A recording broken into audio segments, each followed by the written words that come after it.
औज़ु बिल्लाहि मिनश शैतानिर रजीम बिस्मिल्लाहिर रहमानिर रहीम इय्याका नअब्दु व इय्याका नस्तईन।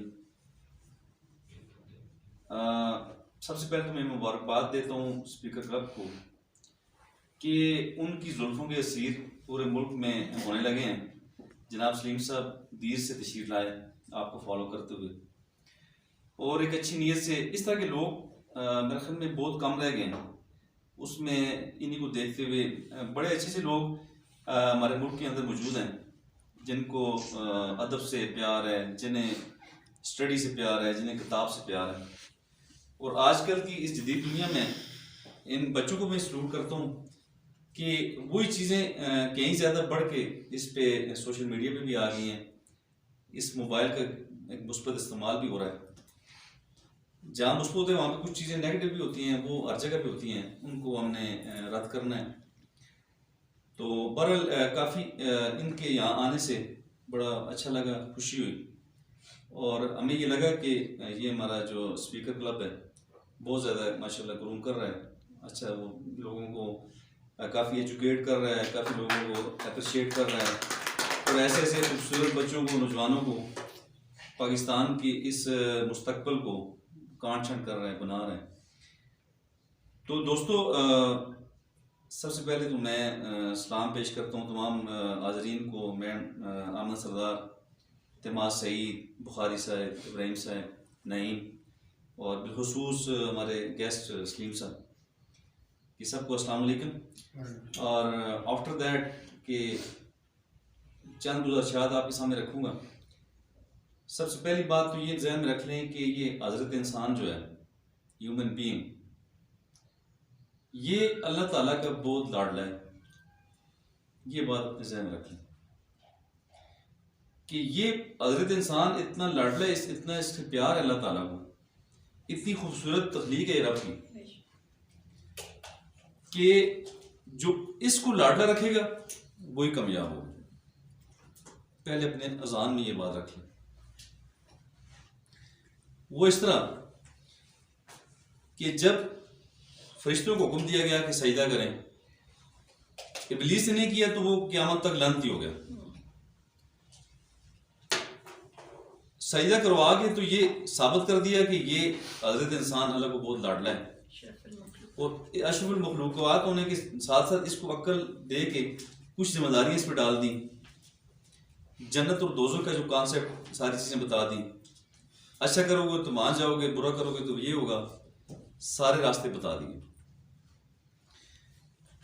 फिर हज़रत इंसान के इस लाडले होने की एक और सबूत आपको दूँ कि रोज़ा है तो ह्यूमन राइट्स, मुसलमानों की नमाज है तो ह्यूमन राइट्स की प्रोटेक्शन, पड़ोसियों की हुकूक की बात करें तो ह्यूमन राइट्स नजर आ रहे हैं। माँ के कदमों के नीचे जन्नत, ह्यूमन राइट्स।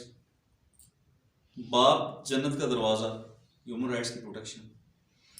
भाइयों के साथ क्या शुरू करना है इंसानी को, माँ बाप आपके मर जाएं तो, खो तो जाएं तो आप उनके रिश्तेदारों का एहतराम करें तो उतना ही स्वाब जितना वलदैन का कर रहे हैं आप। रिश्तेदार भी अगर कोई नहीं है, खाला नहीं है, फूफी नहीं है, चची नहीं है, चाचा नहीं है, तो उनके दोस्तों का एहतराम करें तो उस पर भी वलदैन के बराबर स्वाब, उसके करीब करीब स्वाब। तो मतलब ये हुआ दोस्तों कि बनी नो इंसान, हजरत इंसान अल्लाह का बहुत ज़्यादा लाडला है। इस बात को ध्यान रखें। आगे चलते हैं जी। दुनिया में मुझे आप मैम ने खासी तारीफ कर दी, thank you so much ma'am कि आपने उससे भी बढ़ के एक बात की। तो दुआ करें कि अल्लाह हमसे कोई अच्छे बेहतर काम करवा लें। तो मुझे अक्सर नेशनल लेवल पे ह्यूमन राइट्स की बात मैं कर रहा होता हूँ, और ज़्यादा मेरी वजह शोहरत चाइल्ड प्रोटेक्शन, वुमेन प्रोटेक्शन पे ज़्यादा मेरी वजह शोहरत है। ओवरऑल मैं ह्यूमन राइट्स की बात करता हूँ, पेशे के अतबार से हाई कोर्ट का वकील हूँ, और मैं अल्हम्दुलिल्लाह ने बड़ा करम किया हुआ है कि काफ़ी ज़्यादा मुझे नेशनल लेवल पे बात करने का मौका मिलता है। तो ह्यूमन राइट्स के हवाले से आप सबसे पहले अपने ज़हन में ये बात रख लें कि इस्लाम ने, दीन इस्लाम ने ह्यूमन राइट्स क़यामत तक सारे बता दिए। खुतबा हिज्जतुल विदा अगर आप पढ़ लें, आप देख लें, तो सारी चीज़ें उसमें जो है ना जी समो दी गई हैं। गुलामों के हकूक़, बीवी के हकूक, खावंद के हकूक, वलदैन के हकूक, बेवाओं के हकूक, यतीमों के हकूक, पड़ोसियों के राइट्स, गुलामी को ख़त्म कर दिया गया, तमाम चीज़ें उसमें बता दी गई हैं। और आप इस बात पर गौर करें तेमाज साहब बिलखुसूस कि दुनिया ह्यूमन राइट्स की बात कर रही है। ह्यूमन राइट्स का जो मंशूर हमारा बना 10 दिसंबर 1948 को नागासाकी हिरोशिमा पे एटम बम बरसाए गए, और पहली जंग अजीम, दूसरी जंग अजीम, उससे पहले कितनी इंसानियत को तबाह किया गया। तो जब दूसरी जंग अजीम के बाद दुनिया ने सोचा कि ये तो बहुत ज़्यादा तबाही होने जा रही है, क्या क्या क्या कुछ, कितने अरबों लोग, करोड़ों लोग जो है ना जी लुकमा अज़ल बन गए, तो ऐसा एक स्ट्रॉन्ग फोरम होना चाहिए। फोरम्स उससे पहले भी कुछ थोड़े बहुत थे जो आपके नॉलेज में भी हैं, लेकिन दुनिया ने सोचा कि वैसा कोई ऐसी तंजीम हो जो अमन की बात करे, जो दुनिया को मुसीबतों से बचाने की बात करे। यूनाइटेड नेशन का क्या हुआ? 10 दिसंबर 1948 को हमारा ये जो है इंसानी हकूक़ आलमी मंशूर बना, पास हुआ। उसके पास होने के साथ जो सिग्नेटरी ममालिक थे वो उन्होंने, जिन्होंने साइन किया, रेटिफाई किया, उस पर उन्होंने अपने अम्ब्रेला के नीचे, उसी के अम्ब्रेला के नीचे अपने मुल्कों के अंदर कवानीन बनाने की बात की। हमें तो ये नज़र आ रहे हैं ना ह्यूमन राइट्स, लेकिन दोस्तों याद रखें, पूरी दुनिया ने जितने चार्टर बनाए, जो कुछ किया, जितनी ह्यूमन राइट्स की बात की, बहुत अच्छी बात है, लेकिन अभी तक दीन इस्लाम की एक कोने को भी नहीं टच कर सके।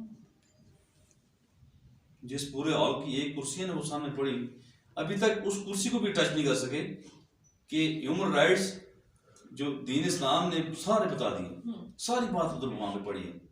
कितनी खूबसूरत बात है। उसके बाद बहरहाल चूंकि ये उन्हीं में से सारे निकली हुई चीजें हैं, और मेरे भी लेक्चर सारे खुतबा जलतुलबदा में भी होते हैं, दीन इस्लाम में भी होते हैं, और साथ UNCRC भी होते हैं, UN कैट पे होते हैं, यूनाइटेड नेशन के तमाम करारदादों में मेरी बात हो रही होती है, कश्मीर इशू पे बात हो रही होती है। तो उसमें सारे अगर हम राइट्स देखें तो दीन इस्लाम ने सारा कुछ बता दिया। तो अमल की बात है दोस्तों, ये बात ज़हन में रखने की हजरत इंसान बहुत लाडा अल्लाह ताला। देखें घर में नमाज पढ़ें तो एक नमाज का स्वाब, मस्जिद में जाएं तो कहा गया 27 नमाज का स्वाब। आप कभी गौर किया आपने कि क्या फर्क है इसमें? क्या यार 27 नमाज वही नमाज है, उतना टाइम लगता है। बिल्डिंग भी ऐसी, घर जैसे घर हमारा बिल्डिंग है वैसी बिल्डिंग मस्जिद भी है, ऐसी नीचे वो बिछी हुई है, वहाँ पे कारपेट और वहाँ पे मसाला बिछा हुआ है, लोग नमाज पढ़ रहे हैं। रकत सी वही है जितनी आप मस्जिद में पढ़ रहे हैं, घर में भी वही है, टाइम उतना लगता है, उतनी प्रैक्टिस भी वही है, सुजूद उतने, क़याम उतना ही है। कभी सोचा है कि ये 27 नमाजों में स्वाब क्यों? yes. इसमें यह है कि फर्ज किया मैं नमाज को गया हूँ, तेमाज साहब भी नमाज पक्के नमाजी जाते हैं, तो मगरिब के टाइम पे मैं नहीं जा सकता। तेमाज साहब सोचते हैं यार इदरीस साहब सोच रहे हो कि शायद ऑफिस में लेट हो गए, स्टडी करनी होती है सुबह केसेस की, तो शायद आज नहीं आए, तो उधर मस्जिद में पढ़ ली होगी। मॉर्निंग सुबह की नमाज में फिर नहीं जाता, चूंकि इनका पड़ोसी भी हूँ। सोचते हैं यार ये तो वैसे तो ये पिछले 10 सालों से सुबह मस्जिद में नमाज, तो आज क्यों नहीं आए? फिक्र थोड़ी सी लग गई, जोर में जाते हैं तो फिर भी सब नहीं। अब सोच में पड़ गए। साथ वाले साथी से पूछा जो बिल्कुल मेरे घर के साथ रहते कि यार वो वकील साहब आज नमाज को नहीं आया, 2 दिनों से आ रहा। वो कहते यार वो तो वकील साहब तो गिरे यार, उनकी तो टांग टूट गई है, वो तो हॉस्पिटल में, ये घर में पड़े हैं, 2 दिनों से हॉस्पिटल ले गए हैं, वो तो घर में पड़े हैं, तो अब क्या किया जाए जी? चल नमाज से फारग होते हैं तो इदरीस साहब को देखने जाते हैं,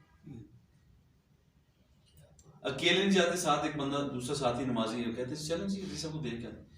सोचते हैं यार छड़े हाथ खाली हाथ जाएंगे, अच्छा नहीं लगेगा।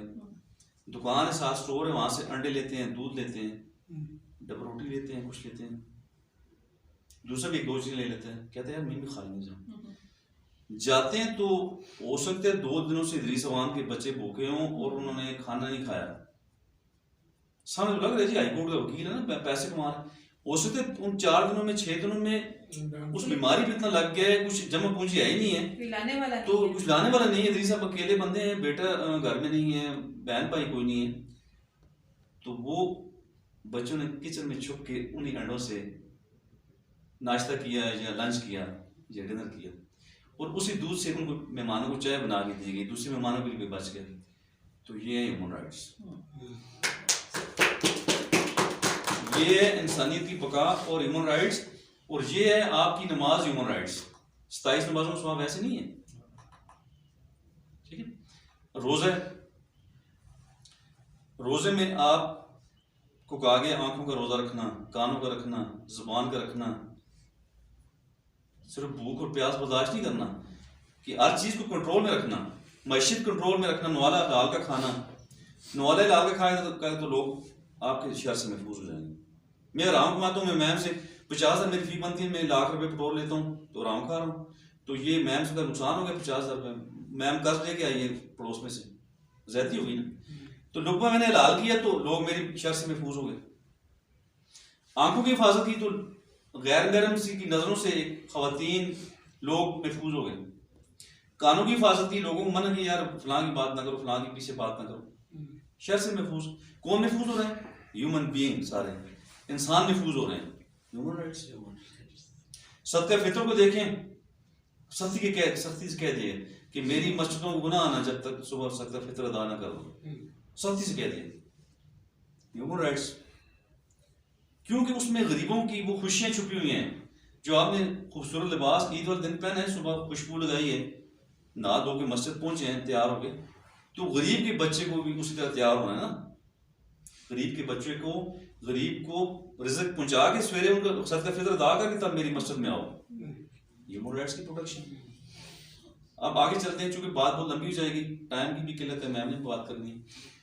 तो मैं इस्लामाबाद में एक प्रोग्राम में बात कर रहा था, खवातीन के राइट्स और बच्चों पे मेरी बात हो रही थी, तो एक बीच में से एक ऑडियंस में से दोस्त बोला कि वकील साहब रुक जाए ना। मैंने कहा जी फरमाइए। कहते हैं सर मैंने आपको अक्सर स्टेजेस पे सुना है, आप इंसानी हकूक़ की तो बात करते हैं, आप बच्चों की और खवातीन के राइट्स पे लगे रहते हैं ज़्यादा, ये क्या तमाशा है? खवातीन के राइट्स, खवातीन के राइट्स, मैंने कहा मेरे भाई, कहते हैं आप जवाब दें जी, लोग देख लेंगे, खासे मीडिया भी है।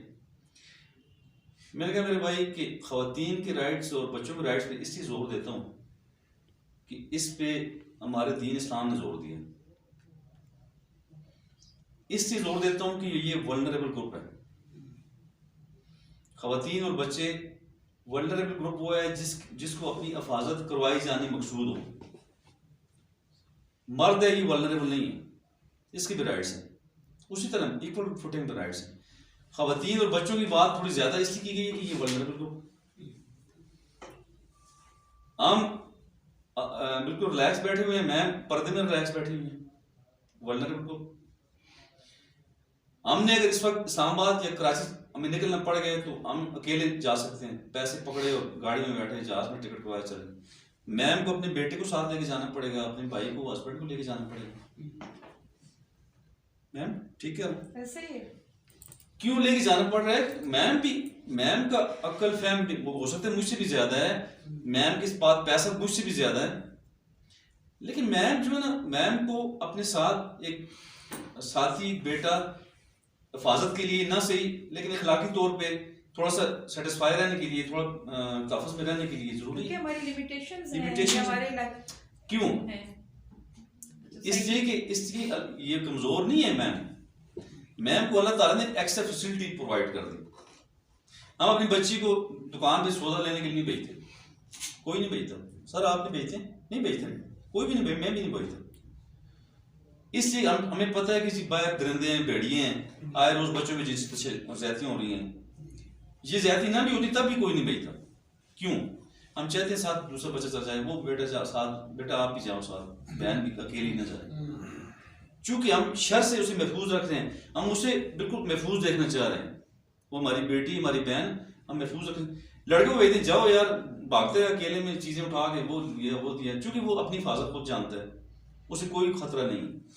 ठीक है। फिर वल्नरेबिलिटी की मैंने बात की, मैंने कहा यार आप दुकान से, आप बाजार से सामान ले रहे हैं, कुछ चीजें ले रहे हैं, कमोडिटीज ले रहे हैं, आप आलू ले रहे हैं, प्याज ले रहे हैं, दही ले रहे हैं, अंडे ले रहे हैं, कुछ और चीजें ले रहे हैं। तो मैंने कहा यार दही जो अंडे या सारी चीजों को एक शापर में डालोगे?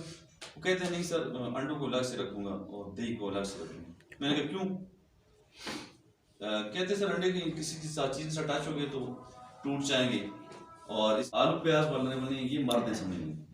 दही और अंडे जो औरतें और बच्चे और आलू और प्याज जो ये मर्द हैं। कहते सर किस तरह, थोड़ा वो वाजे करें। मैंने कहा आलू और प्याज शाह पर फट भी जाए, गिर भी जाए, नाली गंदी में भी चले जाएं, वहां से भी उठा के काबिल इस्तेमाल बनाए जा सकते हैं। कहते सर किस तरह? मैंने ऊपर से 3 छिलके प्याज से पहले 2 से अच्छी तरह 3 छिलके उतारो, आलू से भी 2 के अच्छी तरह 2 छिलके उतारो, तो वो गंदी नाली से उठा के उसे इस्तेमाल कर सकते हैं। बंदा उसने कहा सर मैं बस, अब मैं प्लीज, आप बिल्कुल ठीक कह रहे हैं, वाकई वल्नरेबल ग्रुप की बात ज्यादा इस्लाम ने भी की है और करनी भी चाहिए, बनते भी है ना। फिर कहते, मैंने कहा जी एक खातून है हमारी मैडम है, मैम को अकेला, मैम तो माशाल्लाह साहब का हमारी कौम सूबाई असेंबली की मेंबर है ना, लेकिन ये कि हम मैम को अकेला गिलगित भेज देते हैं।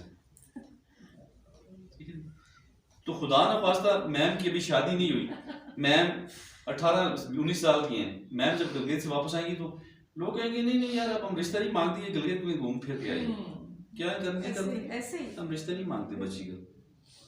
इदरीस वान है, इदरीस वान जो है ना सारी दुनिया घूम के आ रहे हैं, इवन के बुरे बुरे काम तो खुदा ना वास्ता कर देते हैं, तो कोई रिश्ते से इनकार नहीं करता, कहते हैं लड़का बड़ा अच्छा है जी, वकील है यार, कमा रहा है, लाखों रुपए कमा रहा है यार, बड़ा अच्छा बंदा है।